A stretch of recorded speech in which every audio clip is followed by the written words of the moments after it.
Tugas PPKN, Dinamika Persatuan dan Kesatuan di Indonesia. Selamat menonton. Assalamualaikum warahmatullahi wabarakatuh. Perkenalkan, nama saya Kalista Andriani Putri Riyadi. Di sini saya akan menjelaskan materi Hakikat Negara Kesatuan Republik Indonesia.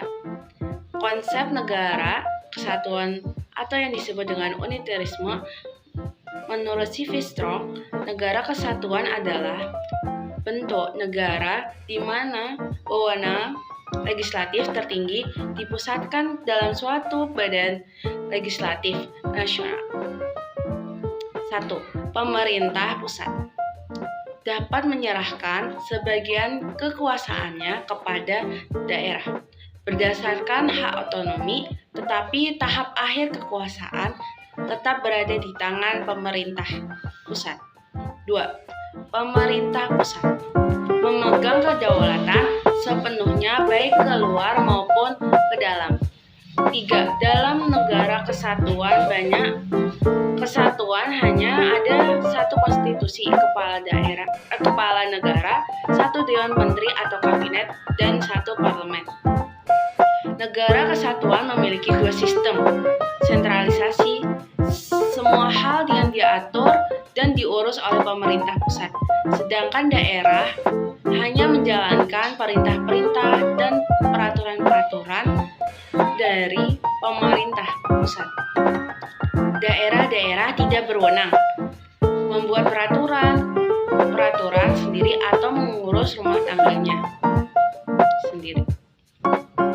2. Desentralisasi mengatur daerah diberi kekuasaan untuk rumah tangganya sementara atau daerah istimewa otonomi sendiri.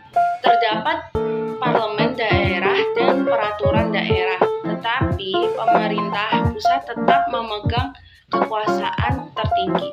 Bagaimana dengan NKRI?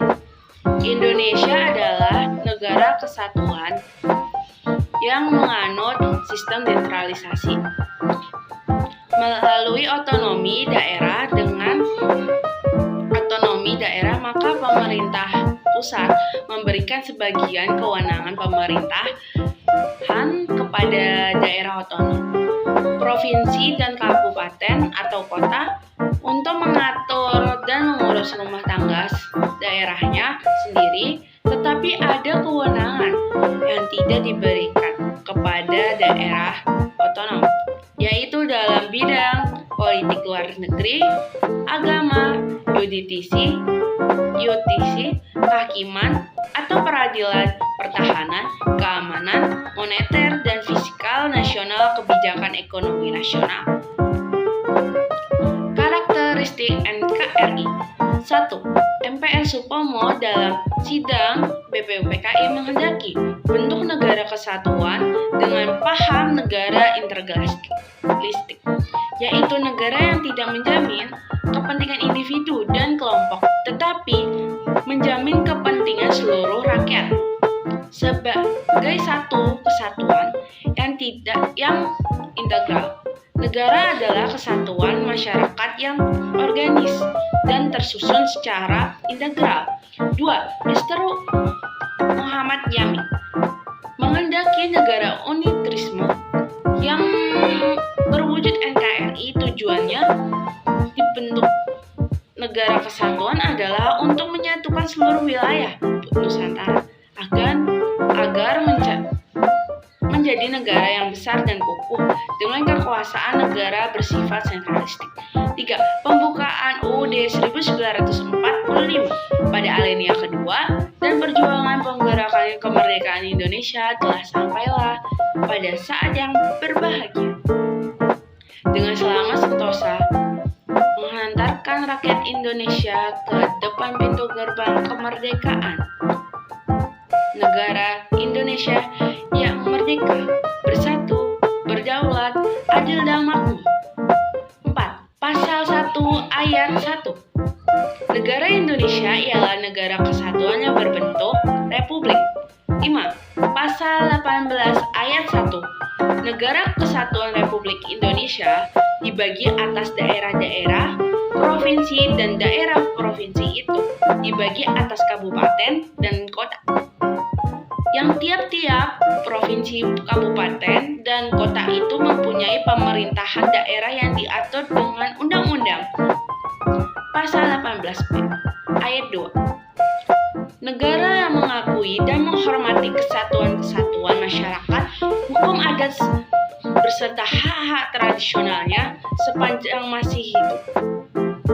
Dan sesuai dengan perkembangan masyarakat dan prinsip negara kesatuan Republik Indonesia yang diatur Undang-Undang 7. Pasal 25A, Negara Kesatuan Republik Indonesia adalah sebuah negara kepulauan yang berciri Nusantara dengan wilayah yang batas-batas dan hak-haknya ditetapkan dengan undang-undang.